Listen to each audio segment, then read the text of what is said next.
ગયા કોઈ કે ધ્યાન નાખવા મરતા ને આવે એ મત દેજો મને હો. હા તમને દઈશું. ચૂંટાઈ ગયા પછી કોણ તમે ને કોણ અમે? આવતા વર્ષે 5 વર્ષ પછી ચૂંટાવવું હોય તો પબ્લિકના કઈ કાર્ય કરીને દેખાડો તો પબ્લિક આ 400 ને પાર નહીં 500 ને પાર દે કરીને દેખાડે. અરે પણ નીકળો આવો પબ્લિક ને આમ કરો અને આ ખોટા ખર્ચા કરો માં રોડ શો બધું કરવું છે. નરેન્દ્ર મોદીને આપણે એક જ સલાહ આપીએ કે ભાઈ 5 વર્ષ લગી તમે રહ્યો, હજી બીજા 5 વર્ષના પછી પણ રહેજો. નો રીએ આમાં એ તો પલટી મારવા માટે 6 મહિના બદલાઈને ખાતા જોઈએ. સારો મલાઈ વાળો માલ જોઈએ. હા મળશે મલાઈ વાળો માલ મળી જાય ને. મને કહું ખાવા જોઈએ તો મને મળી જાય, મોદી હોય તો મોદી મળી જાય. આમાં એવું છે ભાઈ. અત્યારે તો આ ભર ઉનાળો તડકો તૈપો છે એટલે માણસોના મગજે તૈપા છે. હાલ આપણે રંગીલા શહેર રાજકોટમાં છીએ અને માથે તડકો તપી રહ્યો છે અને ઉનાળાની ગરમી જે છે તે દજાવી રહી છે. અને આ વખતે જો સૌથી વધુ કોઈ ગરમી હોય તો રાજકારણમાં જોવા મળી, ભારતના રાજકારણમાં જોવા મળી. અને ફાઇનલી જે છે એનડીએ ગઠબંધન હેઠળ નવી સરકાર રચાવા જઈ રહી છે અને નરેન્દ્ર મોદીએ જે છે સતત 3જી વાર વડાપ્રધાન તરીકે શપથ લઈ લીધા છે. ત્યારે વડીલો શું કહી રહ્યા છે તો આવો તેમની સાથે વાત કરીએ. વાત ગુજરાતી પર. શું કહેશો દાદા? સૌપ્રથમ તો શું નામ છે? નમસ્કાર, શું મારું નામ ગજાનનભાઈ જોશી. શું કહેશો કાકા કે અત્યારે 3જી વખત શપથ લીધા છે મોદી સાહેબે, શું આશા રહેશે હવે 5 વર્ષ? અત્યારે તો આ ભર ઉનાળો તડકો તૈપો છે એટલે માણસોના મગજે તૈપા છે. આજે આ 3જી વાર મોદી સાહેબ શપથ લઈ રહ્યા છે પણ પબ્લિકની એટલી બધી આશા છે કે ભલે એને શપથ લીધા છે 3જી વખત, બહુ આનંદ થયો છે, ભવ્ય આનંદ થયો છે કે હિન્દુ રાજ પાછું અમારું મળ્યું છે અમને. પણ હવે આ મોંઘવારી જે માજા મૂકી ગઈ છે એમાં રાહત આપે તો મોદી સાહેબને ખરેખર ધન્યવાદ દેવા આપણે. શું કહેશો કાકા? આ વખતે એનડીએની સરકાર છે, ભાજપ સ્પષ્ટ બહુમતી સુધી નથી પહોંચ્યો, તો શું લાગે છે કે આ સરકાર 5 વર્ષ સુધી ચાલે એવું લાગે છે? કારણ કે નીતિશ કુમાર છે, ચંદ્રબાબુ છે ને તે લોકો તો પલટી મારવા માટે જાણીતા છે, તો શું લાગે છે 5 વર્ષ સુધી ચાલે એવું લાગે છે? આમાં થોડીક ભાજપની નબળાઈ રહી ગઈ છે કે જે તે સ્ટેટની અંદર એને જે દેખાડો કરવો હતો, જે પ્રચાર કરવાનો હતો એ પ્રચાર કર્યો નથી અને પોતાના જે બેઝ ઉપર લડતા હતા એ બેઝનો આખું કમ્પ્લીટલી પ્રચાર કર્યો નહીં. એને હિસાબે જે 400 પાર કરવાની હતી એને બદલે 300 ની અંદર થઈ છે. પણ એની અંદર થોડું ઘણું એને જાતું કરી દીધું છે, લેટ ગો કર્યું છે. તો એ બાબતે હવે લગભગ માનો ને તમે કે આ 5 વર્ષ તો એ પૂરા કરશે જ પણ આવતી સાલ એ 400 ને પાર કરશે ને કરશે. આ વખતે કેવા કારણ લઈ ગયા કે 400 પાર ન થઈ? આ વખતે એ બેઝ તો મેં તમને કીધો પહેલા જ બોલ્યો હું કે ભાઈ આને થોડુંક એનો પ્રચાર કરવામાં થોડીક કમી ના રહી ગઈ હતી અને એને હિસાબે જે અન્ય રાજ્યો છે ગુજરાત સિવાયના બહારના એમાં થોડીક એને કચાશ રાખી દીધી છે. અને ગઠબંધન છે એ ગઠબંધન જ છે. એ ગાંઠ હંમેશા હાંધો એ હાંધો જ કહેવાય. એ ગઠબંધન ભલે થયું એની અમે કાંઈ જોવાની જરૂર નથી પણ જો એ પબ્લિકના કામ મોદી સાહેબ કરીને દેખાડશે એટલે એની આંખ ઉઘડી જશે. હાંધો જોડાયેલો રહે એવું લાગે છે? હાંધાનું આમાં હું કાંઈ ન કહી શકું. હાંધો એ હાંધો જ કહેવાય. શું 5 વર્ષમાં શું આગામી 5 વર્ષમાં શું આશા છે? તમે નાગરિક તરીકે શું આશા રાખો છો? હિન્દુ રાજ આવ્યું છે અને હિન્દુત્વ રહે અને બધાય મુસ્લિમ હિન્દુ બધા એક થાય અને હિન્દુસ્તાનના આખું વિશ્વની અંદર પ્રતિષ્ઠા અપાવે એવી મારી અંતરકરણની શુભકામના આપું છું. મંત્રીમંડળની પણ રચના થવાની છે લાગે છે આ વખતે ગુજરાતમાંથી કેટલા મંત્રી? કહી શકું તમને કાંઈ. નમસ્કાર. ગુજરાતમાં પણ આ વખતે જોઈએ તો કાકા એક બેઠક ગઈ છે અને કોંગ્રેસ પાસે એક બેઠક ગઈ છે. 10 વર્ષ પછી કોંગ્રેસે ખાતું ખોલ્યું છે. ગનીબેનને મળવાની હતી. ગનીબેને પબ્લિકના કામ કર્યા છે એના હિસાબે ચૂંટણા છે. એની વાહે ભાજપના જે નેતાઓ બીજા છે એ ગનીબેનનું જોઈ અને એ ટાઈપના કામ કરે તો ગનીબેન કરતા એ વિશેષ આગળ નીકળી શકે એમ છે. ગનીબેને પબ્લિકના કામ કરેલા છે એના હિસાબે ગનીબેન આવ્યા છે.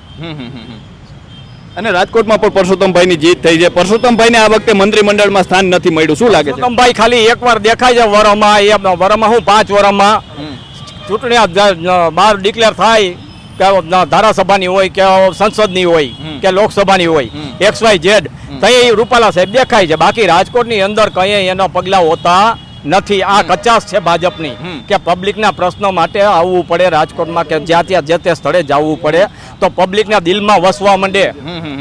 એમને મંત્રી નથી બનાવવાના આ વખતે, એનું એ કેવું લાગે? મંત્રી પદ તો ભાઈ હવે એના કર્યા કરમ છે, એના કરેલા કરમ. શું કહેશો કાકા? તમારું નામ શું છે? બાબુભાઈ. શું લાગે છે કાકા ફરી 3જી વાર વડાપ્રધાન મોદી 3જી વાર વડાપ્રધાન બન્યા છે, શું આશા રહેશે 5 વર્ષમાં? પેલા શાસન જોયું છે, અત્યારે શાસન જોવો છો, શું ફેર લાગે છે? મને નહીં ખ્યાલ. તમે શું કામ કરો છો? રિટાયર છું ભાઈ ને જાજુ ભણેલ પણ તમારું નામ શું છે કાકા? મારું નામ હુસેનભાઈ હિંગોરજા. શું લાગે છે કાકા, ત્રીજી વખત વડાપ્રધાન તરીકે નરેન્દ્ર મોદીએ શપથ લીધા છે, આગામી 5 વર્ષમાં શું આશા રહેશે? મોદી સાહેબે કામ તો ઘણા સારા કર્યા છે, બરોબર, પણ જો નીચે પછી આગળ પડતા બીજા એમ કાર્યકરો ન કરે, બીજા પ્રધાનો ન કરે, તો પછી જે આ થોડીક બહુમતી ઓછી આવી 400 ને પાર ન કરી શક્યા, એ એમનો વાક નથી ને. મોદી સાહેબ તો મોદી સાહેબ જ છે, વન મેન શો છે. અને જ્યાં લગી અમિત સાહેબ શાહ અને મોદી સાહેબ છે ત્યાં લગી આ ગઠબંધન તૂટશે નહીં એવું હું માનું છું. નીતિશ કુમાર જોડાયેલા રહેવું લાગે, કારણ કે એ તો પલટી મારી ચૂક્યા છે અગાઉ. એ પલટી મારું છે એમાંય ના નહીં, બરોબર, પણ એને કવર કરવાવાળા અમિત શાહ હે ત્યાં લગી વાંધો નહીં આવે. શું કહેશો કાકા, તમને શું લાગે છે? 5 વર્ષ બસ અમને 5 વર્ષમાં એમ જ છે, ગરીબી ઓછી કરો, બીજી કોઈ જાતની નહીં. માણસને ખાવા 2 ટાઈમ સારું મળે અને વ્યવસ્થિત જીવવા દઈએ, એટલે બસ નરેન્દ્ર મોદીને આપણે એક જ સલાહ આપીએ કે ભાઈ 5 વર્ષ લગી તમે રહ્યો, હજી બીજા 5 વર્ષ આના પછી પણ રહેજો, પણ એક ગરીબી ખાવા પીવાનું, ગેસના બાટલા, પેટ્રોલ એ વ્યાજબી ભાવ કરીને સારું કરી દો. ખાસ કરીને મોંઘવારી વધુ લાગે છે. હા, મોંઘવારી વધુ લાગે છે. શું લાગે છે આ વખતે સરકાર જોઈએ તો એનડીએ ની સરકાર બની છે, તો લાગે કે આ બધા જોડાયેલા રહેવું લાગે? 100% જોડાઈને રહેશે, કારણ કે નરેન્દ્ર મોદી છે ને એટલે 100% જોડાઈને જ રહેશે, કારણ કે એનો હોલ્ટ એટલો બધો સારો છે કે વાત કરોમાં. એટલે આ બધું સંયુક્ત રહી અને બસ મોંઘવારી ઓછી કરી દે કે ગરીબ માણસ ખાઈ પીને જીવી શકે 2 ટાઈમ. અને આ ઉનાળાનો ટાઈમ છે, માણાને ખાવા પીવાની આટલી બધી મોંઘવારી હોય તો કમાવા શું જાય, શું કરે, શું ન કરે, આ એવું થાય છે. પરસોત્તમભાઈ અહીંથી જે છે ચૂંટાઈને આવ્યા છે, સારી એવી લીડથી જીતા છે, પણ એને મંત્રી નથી બનાવી, એ કેવું લાગે? 100% એનું કોઈ કામ જ નથી, એને કોઈ કામ જ નથી કર્યું. અહીં રાજકોટમાં આવીને અહીંયા જે આ અગ્નિકાંડ થઈ ગયો આખો આવડો મોટો, તો રૂપાલા સાહેબ આવીને અદબવારીને ઊભા રહી જાય, શું આમાં કરવાનું? એને બધાની સારી વ્યવસ્થા કરી દેવી જોઈએ. આ જેટલા ગુજરી ગયા એને કંઈક આપવું જોઈએ, કંઈક કરવું જોઈએ, અને ઉપર પ્રધાનમંડળમાં કરીને બધું હેલ્પ કરવી જોઈએ. ખૂબ સાચી વાત કરી રહ્યા છે. હજુ પણ જે રાજકોટ વાસીઓ છે તેમાં ક્યાંક ને ક્યાંક રોષ જોવા મળી રહ્યો છે, કારણ કે ટીઆરપી જે અગ્નિકાંડ થયો અને તેની ઘટનામાં જે છે અનેક લોકો હોમાઈ ગયા અને તેનો પણ ક્યાંક ને ક્યાંક રોષ છે. અને સાથે સાથે આગામી 5 વર્ષની પણ તેઓ વાત કરી રહ્યા છે. શું નામ છે કાકા તમારું? મારું નામ મહેન્દ્રભાઈ. શું લાગે છે કાકા, ફરી ત્રીજી વખત વડાપ્રધાન તરીકે નરેન્દ્ર મોદીએ શપથ લીધા હું છે? તમને કહું, હવે એનો વાંધો નહીં. આ કાયદા કેવા કરે, હિન્દુ મુસ્લિમ ને મકાન નો વેચી શકે. હું લાંબીનો થઈ ગયો કહું છું. આ લોકો કાયદા એને એની રીતે જ કાયદે રાખે છે. તમારા નાગરિક બેંક ના ભલે ને SBI ના મીટર ફરતા હોય, એ કહે છે તેલ પીવા ગયા, અમે નહીં કરી દઈ. જો આ વખતે બધા ભેગા થઈને સરકારમાં રહે તો લાગે કે 5 વર્ષ હાલે એવું લાગે? કામ કરવું હોય તો હવે ચૂંટાઈને આવ્યા હોય ને તો રાજકોટ પધારે ને બધા પબ્લિક નો આભાર માનવો છે. આમાં ક્યાં હવે એનું કરવામાં સમજાય છે. પબ્લિકે હમણાં કાઉનિયા કહી છે. આ બધા ગઠબંધન છે, ભેગા રહેવું લાગે છે. નીતિશ કુમાર છે નોરીએ આમાં એ તો પલટી મારવા માટે 6 મહિના બધાને ખાતા જોઈએ, સારો મલાઈ વાળો માલ જોઈએ. મળશે મલાઈ વાળો માં મળી જાય ને, મને કહું આવા જોઈએ તો મને મળી જાય, મોદી હોય તો મોદી મળી જાય. આમાં એવું છે ભાઈ. હા, એટલે આ બધા જોડાઈને રહેવું લાગતું નથી. કાંઈ નોરીએ કરવી, એ હવનું કરવામાં સમજ્યા છે, બીજું તેલ પીવા ગયું. રાજકોટ નું કેજો ખાસ કરીને કાંઈ રાજકોટ નું ક્યાં કોઈ કે ધ્યાન નાખવા મરતા ને આવે એ મત દેજો મને. હા, તમને દઈશું. ચૂંટાઈ ગયા પછી કોણ તમે ને કોણ અમે. સાચું છે. પાણી એને લઈ આવતા, લ્યો અત્યારે લ્યો નાવાના. માં સરકાર આવે, માનો કે પબ્લિક ના કામ કરે ને તો આથી સરકાર કહેવાય. આમાં તમને ચૂંટાઈને મોકલી દી, શું કામ મોકલી દી કે તમે સારા કામ કરો. ભલે આ રોડ ના બધા કામ કરે છે, પણ એમાંય ખાયકી બહુ છે, પૈસા બહુ ખવાઈ જાય છે. ક્યાં ક્યાં સારા કામ બાકી છે દાદા? એકે સારા કામ કર્યા જ નથી. રોડે જોવો ને, હમણાં જો રેસકોટમાં ઓલા મોદી સાહેબ આવવાના તો રોડ થઈ જાય, બાકી આ રોડ બધે જો ખડબચડા. તમ તારે સ્કૂટર લઈ નીકળો તો ખાપકી જાવ તમે. રાજકોટમાં અગ્નિકાંડ થયો એના વિશે શું કહેશો? હજી તપાસ ચાલુ? એમાં ક્યાં તપાસ ચાલુ? કાંઈ ભીનું હમણાં થોડાક ની રહી જાય, ભીનું હંકા લઈ જાય છે બધા. આવું નહીં રીતે નોટ વેરી દે એટલે વાત થઈ ગઈ પૂરી. બધાને નોટું જોઈએ, બીજું કાંઈ નથી જોતું. એટલો પૈસો એટલો પબ્લિક નું સારું કામ તો કરવા નીકળો તમે. તમારું નામ શું છે કાકા? મારું નામ પુનરાજભાઈ. શું લાગે છે કાકા, ત્રીજી વખત વડાપ્રધાન તરીકે શપથ લીધા છે નરેન્દ્ર મોદીએ, કઈ રીતે જોઈ રહ્યા છો આગામી 5 વર્ષને? શું આશા રહેશે? આશા તો કાંઈ નથી અને અત્યારે તમે કોઈ પણ બાબતનો ગેરંટી ન આપી શકો. અત્યારે છોકરો રમતા રમતા એટેક આવી જાય છે તો તમે આનો કોઈનું ગેરંટી આપી શકો કે આ હાલશે જ?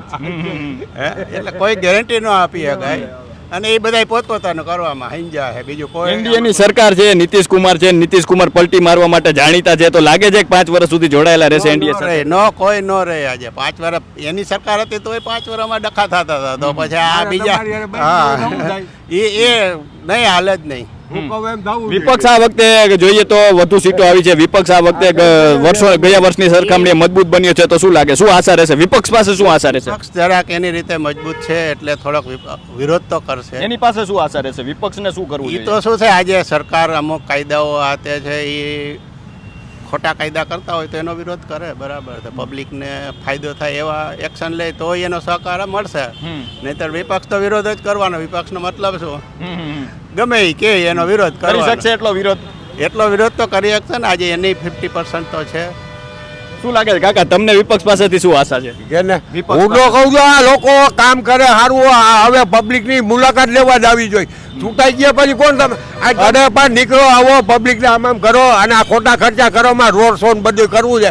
એ પબ્લિકના પૈસા છે ને, તેલના ડબ્બામાં 150 રૂપિયા ટેક્સ છે. આ તુવેરદાર ને બધામાં 40 રૂપિયાનું કિલો થયું ને. ચીમન સુકર તાળા મારવા ગયા હતા મામલતદાર કચેરીએ. અને હવે ક્યાં કોઈ કઈ જાગે છે આવા ભાવ થયા તો? નાના માણાના બધાને બહુ તકલીફ છે. તમને કહું ને, હે મોંઘવારી હોય, બિચારા શું કરે, રોલ જોલ કરીને રાખે. બીજું તો વ્યાજ વાળા પાસેથી વ્યાજે લીધે રાખે. આ લોકોને એવું ધ્યાન રાખવું છે કાંઈ પબ્લિકને આપશું તમને ઘઉં ચણા મફત બધી. રેસિંગ વાળા ત્યાં જાય તો માલ દુકાન બંધ હોય કાઢવે. તું એટલે તમને દઈશું, આ દઈશું, હું 5 વર્ષ આ વખતે કોંગ્રેસને પણ એક બેઠક આવી છે, ગેનીબેન જીતા છે. શું કહેશો, ગુજરાતમાં કોંગ્રેસ વાળા શું કહેતા કે તમતારે તમારું રોડો અમે ખાઈ છીએ અને તમે ખાવ તમતારે આનંદ કરો. કોંગ્રેસ વાળા એમ કહેતા. અને આ તો કાંઈ સામું જ નથી જોવા આવતા કાંઈ. તો હાલ તો જે છે રાજકોટના વડીલો જે છે ખૂબ ખુલીને વાત કરી રહ્યા છે અને તેઓએ જે રીતે વાત કરી કે આગામી 5 વર્ષમાં જે છે આ સરકાર પર નજર રહેવાની છે, ખાસ કરીને મોંઘવારી પર નજર રહેવાની છે. અને જે લોકોએ જે રીતે વાત કરી કે આગામી 5 વર્ષમાં નરેન્દ્ર મોદી છે, તો ઘણી તેમની પાસેથી પણ આશા રાખવામાં આવી રહી છે. વિપક્ષ જે છે મજબૂત બન્યો છે. શું કહેશો કાકા? હા, નમસ્કાર. આજે ખાનગીકરણ વિશે જે આ બધા ધારાસભ્યો છે કે સંસદ સભ્યો છે કે વડાપ્રધાન છે કે આપણા ચીફ મિનિસ્ટર, પ્રાઇમ મિનિસ્ટર ને ચીફ મિનિસ્ટર ને મેયર ને આ બધા ખાનગીકરણ બધું કરવા માગે છે. તો પબ્લિકની સુખાકારી માટે ગવર્મેન્ટે આપ્યું છે શું? લાઇટ, રસ્તા, પાણી, આ બધી સગવડતા ફેસિલિટીમાં જાય છે પબ્લિક સુખાકારીમાં. તો એને ખાનગીકરણ કરીને શું પબ્લિકને ગળે ગાડિયા નાખવા છે? આ બધા પબ્લિક હાઈકારો નાખે છે. અત્યારે વસ્તુનું ખાનગીકરણ તમે અત્યારે જોઈ રહ્યા છો. પીએનટી ખાનગીકરણ થઈ ગયું, ટેલિફોન એન્ડ તાર ઓફિસ. અત્યારે એસટી ખાનગીકરણ થઈ ગયું, રેલવે ખાનગીકરણ થઈ ગયું. હવે ખાનગીકરણ કરે જીઈબીનું. તો આ પબ્લિક સુખાકારીનું કાર્ય છે જે ગવર્મેન્ટ તરફથી સુખાકારી માટે પબ્લિકને ફેસિલિટી આપે છે. તો એને ખાનગીકરણ કરીને તમે કરશો શું? કે બધે ચારેકોરથી રૂપિયા લાવો જ કરવાના છે. તો પછી પબ્લિક કાઢશે ક્યાંથી રૂપિયા? બધા આપઘાત કરાવવાના છે બધાને. તો તમારા મતમાં આવતા વર્ષે 5 વર્ષ પછી ચૂંટાવવું હોય તો પબ્લિકના કઈ કાર્યો કરીને દેખાડો. તો પબ્લિક આ 400 ને પાર નહીં 500 ને પાર કરીને દેખાડે. તો જે છે વડીલો જે રીતે વાત કરી રહ્યા છે કે 5 વર્ષમાં જે છે ખૂબ આશાઓ રહેલી છે, નવી સરકાર રચાયણી છે તેના પર આશાઓ રહેલી છે.